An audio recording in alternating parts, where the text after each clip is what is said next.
Uy pre, nangyari kanina. Tulog mantika yan. Sim. May kapuyatan kagabi yan. Oh, malamang nga. Si Summer, no? Uy, hindi ah. Nalit lang talaga ako ng gising kanina. Sos. Teka, ano na bang status nyo ni Summer? Anong status yung nagsasabi mo dyan? Friends nga lang kami nun. Hindi pa daw siya nakaka-recover kay Blue pre.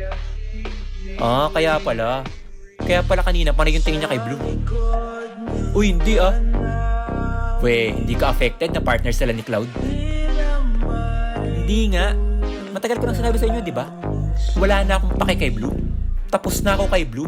Wala na akong pakialam sa babae na yun.